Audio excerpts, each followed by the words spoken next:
Welcome to our channel. ఇక్కడ చూసుకున్నట్లయితే మనకు ఒక్కసారి దరఖాస్తు యొక్క తేదీ ఏప్రిల్ 5. ఓకే, హైదరాబాద్లోని ఆదాయపు పన్ను principal commissioner Telangana AP stores కోటాలో అంటే స్పోర్ట్స్ కోటాలో 56 పోస్టులను అనేది మనకి భర్తీ చేస్తున్నారు. స్పోర్ట్స్ కోటాలో ఉన్నటువంటి ఎంటీఎస్ స్టాఫ్ అన్నమాట. అయితే అందుట్లో ఉన్నటువంటి విభాగాలు, దానికి సంబంధించినటువంటి అర్హతలు ఒకసారి చూద్దాం. అథ్లెటిక్స్, బ్యాడ్మింటన్,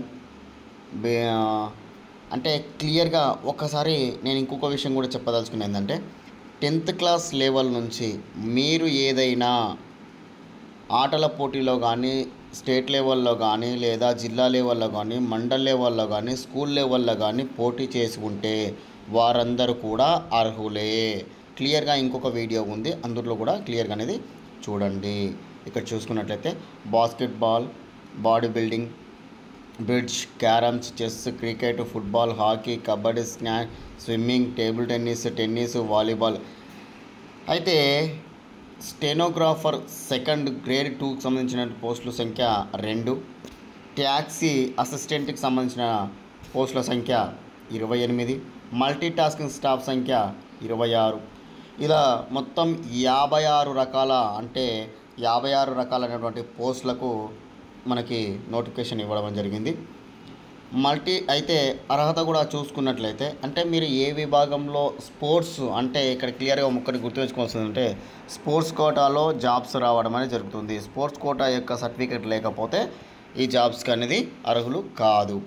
పోస్టును అనుసరించి సంబంధిత విభాగంలో 10వ తరగతి మరియు ఇంటర్, డిగ్రీ వరకు ఉన్నటువంటి క్యాండిడేట్ ఎవరైనా కూడా అప్లికేషన్ పెట్టుకోవచ్చు. వయసు చూసుకున్నట్లయితే జనవరి 1 నుంచి 2025 తేదీ నాటికి స్టెనోగ్రాఫర్, ట్యాక్స్ అసిస్టెంట్కు 18 సంవత్సరాల నుంచి 27 సంవత్సరాల మధ్యలో ఉండాలి. ఎంటీఎస్ పోస్టులకు 18 సంవత్సరాల నుంచి 25 సంవత్సరాల మధ్యలో ఉండాలి. దీంతోపాటు ఏజ్ రిలాక్సేషన్ అనేది కూడా ఉంటుంది అనే విషయం మాత్రం మర్చిపోకండి. దరఖాస్తు చేసుకోవడానికి ఇక్కడ చూడండి, ఇన్కమ్ ట్యాక్స్ hyderabad.gov.inలో మనకి index.php.inలో మనకు అప్లికేషన్ అని పెట్టుకోవచ్చు. క్లియర్ అయినా గుర్తుంచుకోండి. స్పోర్ట్స్ కోటాలో ఉన్నటువంటి పోస్టు యొక్క వివరాలు మొత్తం 56 రకాల పోస్టులు. అయితే తక్కువ పోటీ ఉంటుంది కాబట్టి ఖచ్చితంగానే అది అందరైనా అప్లికేషన్ అని పెట్టుకోండి. ఇంకొకటి ఏంటంటే మన సొంత రాష్ట్రంలో ఉంటుంది కాబట్టి ఎవరు కూడా మిస్ అవ్వవద్దు. ఇక్కడ నెక్స్ట్ ఇంకొకటి చూసుకున్నట్లయితే మనకి ఇంకొక పోస్ట్ కూడా చూసుకున్నట్లయితే మనకు దరఖాస్తు చివరి తేదీ చూసుకున్నట్లయితే 18/3/2025 అంటే రేపటితో లాస్ట్ డేట్ ముగుస్తుందన్నమాట. దానికి సంబంధించిన ఒకసారి చూసుకున్నట్లయితే ఇక్కడ క్లియర్లీ ఐటీఐ ట్రేడ్ అప్రెంటిస్షిప్కు 7,000 నుంచి 8,500 రూపాయలు, డిప్లొమా అప్రెంటిస్కు 8,000 రూపాయలు, నెలకు గ్రాడ్యుయేషన్ అప్రెంటిస్షిప్కు 9,000 రూపాయలు స్టైఫండ్ ఇస్తామని కూడా మెన్షన్ చేశారు. అంటే మనకు జాబ్లో సెలెక్ట్ అయిన తర్వాత ఇక్కడ వయసు కూడా చూసుకున్నట్లయితే 18 నుంచి 36 ఏళ్ల మధ్యలో ఉండాలి.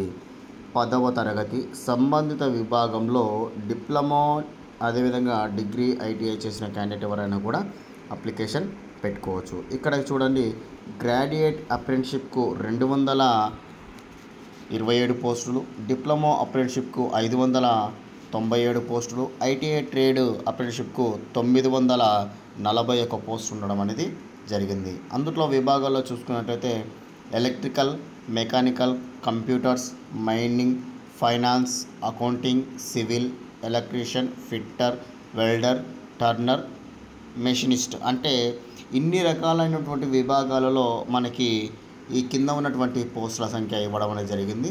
ఏ విభాగంలో ఎవరు అర్హత ఉన్నా వారందరూ అనేది అప్లికేషన్ అనేది పెట్టుకోండి. దీనికి సంబంధించిన వెబ్సైట్ ఒకసారి చూసుకున్నట్లయితే nclcil.in క్లియర్గా ఇక్కడ ఇవ్వడం అనేది జరిగింది. ఈ వెబ్సైట్లో మనకు అప్లికేషన్ అనేది కనబడుతుంది. అప్లికేషన్ అనేది పెట్టుకోండి. Okay friends, thank you.